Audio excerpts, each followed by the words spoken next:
Hello, everybody. Thank you. Thank you.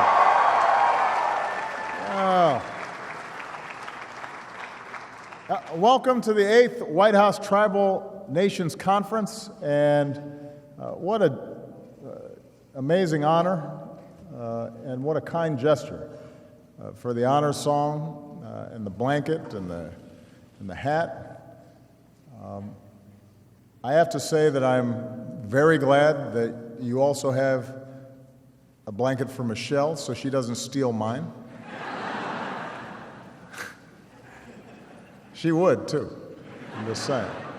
But that was very moving and is a reminder of the great friendships that we've developed over the last 8 years. I have a couple of people here who I want to acknowledge for their long-standing commitment to Indian country.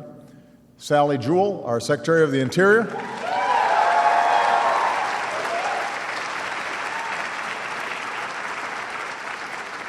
Brian Kladusby, President of the National Congress of American Indians.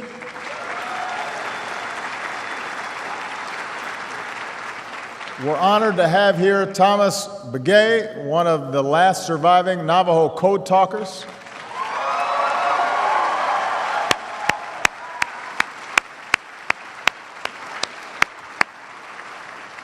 And we have some just amazing young people here that I had a chance to meet earlier, including those who are participating in Generation Indigenous. So please give our young people a big round of applause. We're so proud of them.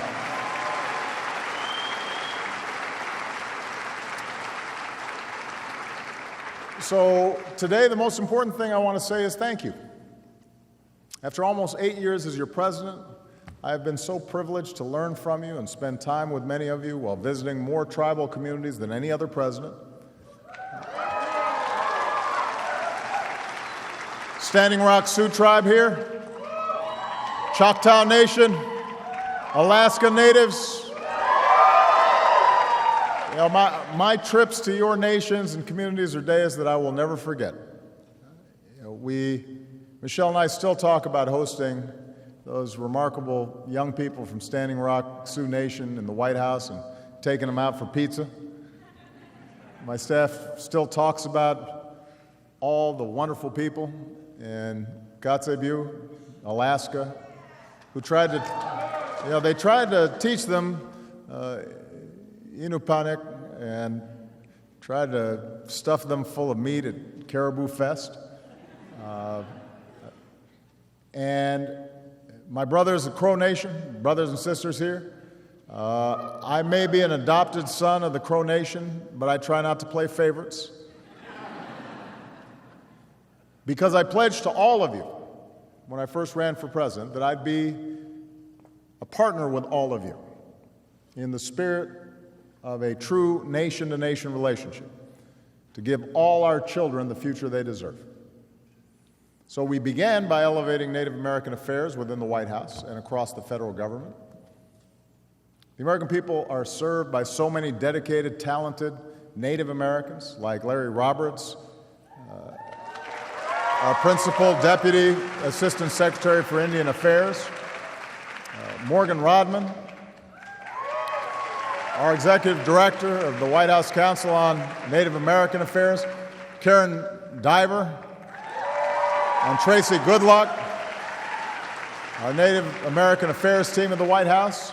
That's just a few. And by creating the White House Council of Native American Affairs, we created a permanent institution with a long-term cabinet-level focus on Indian country, one that involves you through the decision-making process. So I've been proud of what we've been able to do together. We haven't solved every issue. We haven't righted every wrong. But together we've made significant progress in almost every area. Together we've permanently protected sacred lands for future generations. We've restored more than 428,000 acres of tribal homelands to their original owners. By signing the historic Cobell Settlement into law, we established the Land Buyback Program, a $1.9 billion fund to consolidate individual Indian lands and restore them to tribal trusts. Together, we've strengthened your sovereignty, reauthorized the Violence Against Women Act so that tribes can prosecute those who commit domestic violence against women in Indian country, whether they're Native American or not. We've worked to ensure your right to equal justice under the law and given more power to tribal courts and police. I know that many of you have come together across tribes and across the country to support the community at Standing Rock, and together you're making your voices heard.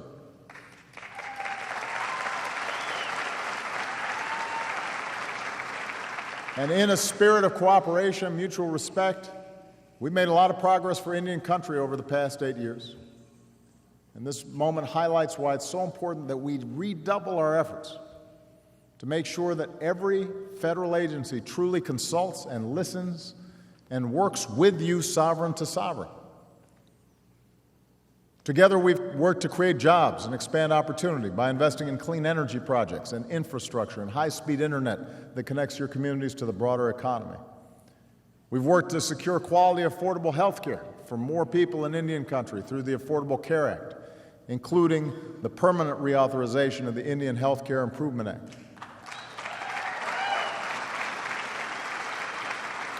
We've invested in job training and tribal colleges and universities, and together we've worked to return control of Indian education to tribal nations so that as we prepare our young people for the demands of a global economy, we're also teaching them their own language and their own culture. Because we believe that all our Native youth deserve a future as bright as any American child without having to leave the land of their fathers and mothers. That's what's driven our work. And through Generation Indigenous, we've worked to connect more of our young people to each other in one big network of opportunity across the country. So that's just some of the progress we've made together. And we've got to keep fighting to the finish line. Even after my time in this office comes to an end, I'm going to be standing alongside you because I believe that, yes, our progress depends in part on who sits in the Oval Office and whether they're setting the right priorities. But lasting progress depends on all of us, not just who the president is. It depends on making the decisions that are good and right and just, and our willingness to organize and mobilize and keep pushing for opportunity. And I'm optimistic that you will continue on the path forward that we've set. I'm optimistic that our progress will continue.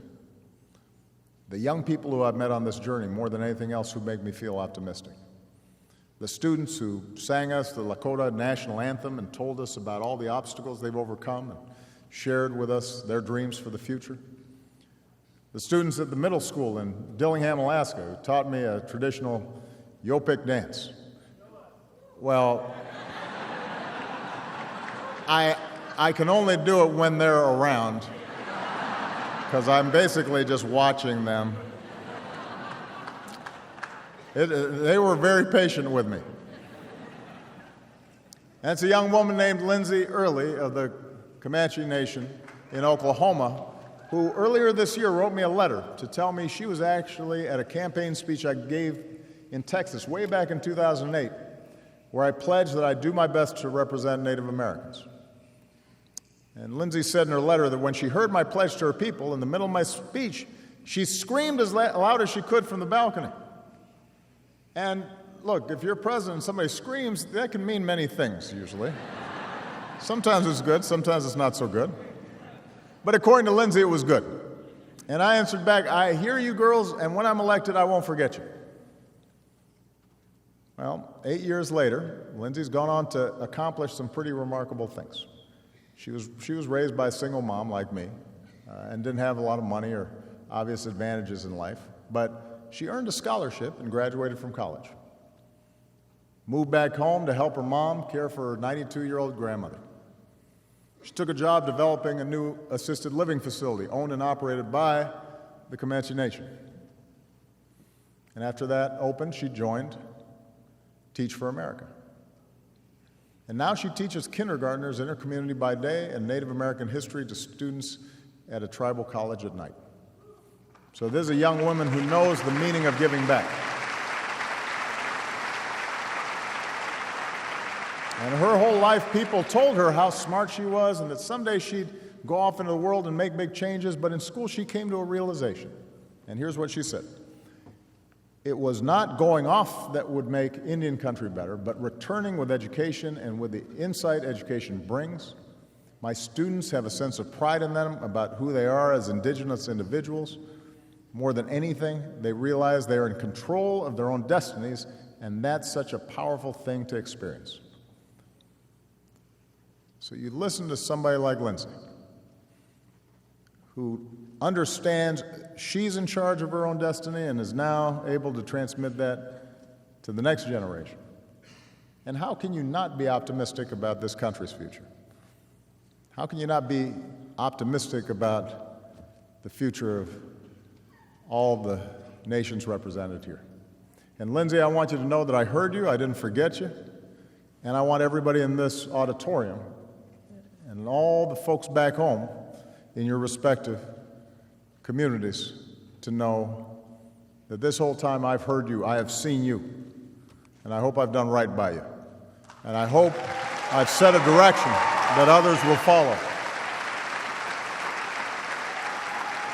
I hope I've set a direction that others then follow, and I hope I've given more of our young people, like Lindsay and her students, that sense of hope and that sense of what an incredible gift they are to this country, and that they're in control of their own destinies, and that they're going to help shape the future of the United States of America. Thank you all for your partnership. Thank you for this journey. I'll see you on the other side. May God bless you. God bless the United States of America.